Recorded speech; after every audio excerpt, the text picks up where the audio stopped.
know, I find, you know, Jim, I don't know if it's just me, but I just find it sometimes when I get on stage, straight away I feel like the crowd don't like me. Yeah. You know, I mean, I don't think that's true, but that's how I feel. I go from a place of thinking I've got to win them over. Where some people walk on stage and then I just feel like people ultimately like these people. Sometimes I'm thinking they're going to like people who I don't like because they just look too happy and friendly.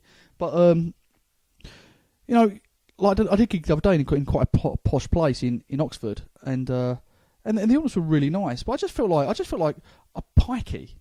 It just entered the room. I feel like I was the pikey. I felt like, you know, the guy in the waltzers at the fairground who just comes in and starts just, you know, a friendly enough guy, but you don't really want to go out for a beer with him. No, you know. No.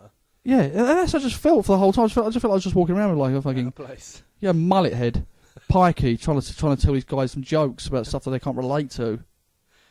It's a peasant. How do you feel like when you walk on stage? What's your feeling? I think there's certain acts in there, like, you know, you get like a big fat act or something. They walk on, the audience instantly warm to them. They've got like a friendly face or something. Yeah, I think if you're like a victim, or you look slightly different, or you got a strange voice, or like, you know, even if like you're like a minority of some kind, you know, like if someone from like Austria or something does comedy and then they've got a good accent, a Welsh person, you know, a Welsh person can just say anything and get a laugh. Sounds funnier. It's like if you're just like, you know, just a typical boring English accent and go on stage, I just feel like it's You've got to win them over a bit. Yeah, I feel like I've got to win them over. I feel like they're not on my side. Just a plain Jane, yeah. Yeah. They go on stage and here's me. Sorry about that. Oh, I don't have we. I can tell you, I come off stage, this woman was like, when you walked on, we just thought you were going to be shit. Yeah. Oh, thank you. Thanks for that. Yeah, when I looked at you lot, I just thought he's going to be shit because you lot look shit. Yeah. You know, but the more it went on, the more I felt the audience change. You started liking me, I started liking you, and by the end of it, I thought if you can change, I can change. I think, yeah, if I was fat... I'd just get fat. If I was fat and had like a Dutch accent or something, I'd be fucking raking in the laughs. I went to do a gig recently. I was offered a gig miles away, up north somewhere, and my mate was driving up there. And the plan was you can drive there and drive back, and basically, as he got close to the gig, I had something else to do on the Saturday. So I just phoned him up and said to him, "What time are we?" I said, "What's the plan? What time do you want to meet?" And he went to me. He goes, "I'll pick up at 4:00. It's a long drive." Yeah. And he said, "We'll do the gig. I'm gonna drop the car off back around his mum's house," he said, "and then we're going to come back to the pub, have some beers, then I'm going to go and stay at mum's house, you're going to stay at Paul's house," and that. And I was like, "What? What do you mean? I'm staying at Paul's house?" And he was going, "Paul, you're staying at Paul, the promoter's house." Now, I don't know Paul, right? I've spoken to him a little bit since on Facebook. He's a nice guy, but I don't know him. I didn't know him, never met him before. And I've said to Scott, I've just said to Scott, I've said to Scott, I don't know Paul. I said, "How can I say it?" Like, he's going, sometimes at someone's house I don't really know. He's going, "Wow, look at you with your anxiety. Look at you being all weird, moaning about it. Just what's the big deal? What's the big deal? What do you mean? What is the big deal? Like, that's not unnatural for me. It's not. You're not being unnatural. You're not being weird for me to be happy with that. You know, I mean, it'd be weird if I was. Yeah, that's fine, mate. Yeah, I don't mind. I'll just sleep there anyway, me. Yeah. I was just going to some bloke's house and sleep there, completely comfortable with all that sort of situations." How would you feel about that, Jim? I mean, no idea. I'm not keen on all that stuff.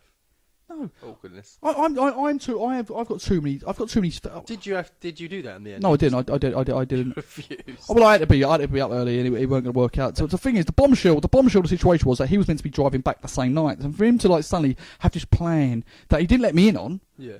The plan, like, he didn't let me in on the fact that I was staying at his bloke, so he just happened to drop out, like as if like I'd only found out at the gig.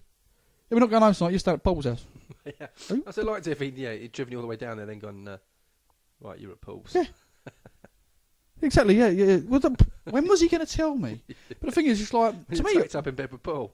Yeah. Me and Paul head and tail, top and tail. Welcome on wise, yeah. But I don't. The reason I stay at people's houses is like I have a thing. You know, they might have the heating on too high. You know, I might want to get a glass of water. I might want to go piss. I might not like this fucking bed. I might want the window open. You know, I've got all these things that I do. I set my house to a certain temperature to survive in this. I'm sure they let you have a glass of water. Yeah, but I mean, what do I do? Like, I'm sitting there, my mouth like feels like the Sahara Desert. And I've got to say, can I get a glass of water? Can I borrow your toilet? Borrow your toilet. You know, are you in bed at night trying to sleep? You think I need to go to the toilet again? Do I pull the chain? You know, all these irritating things. All these irritating things. Like I don't want that. I'd rather I've just go and pay a couple of quid and stay in a fucking little bed and breakfast or something.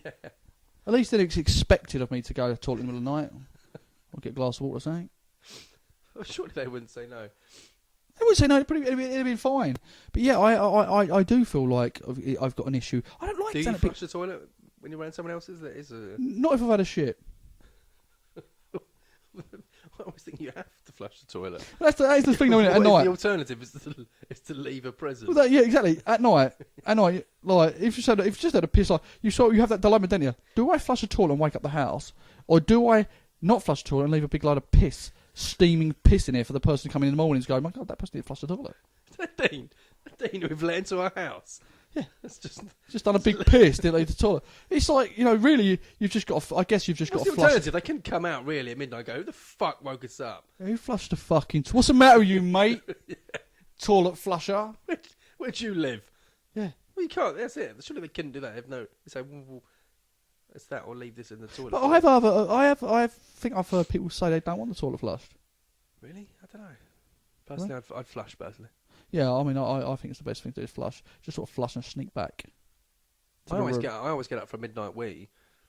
I do it naked, and I just gamble and hope that my housemates don't pick the same moment. Really? To do theirs. You get up and have a piss naked in your house?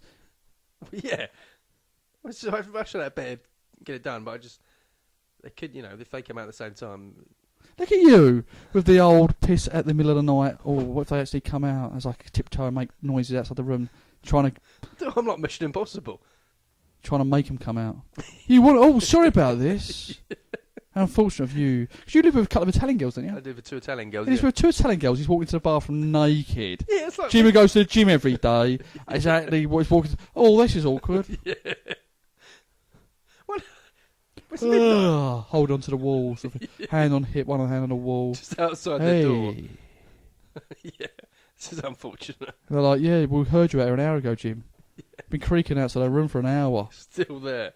Just doing laps. They're like, you can hear him in the room whispering, he's outside the door again, a fucking pervert. God.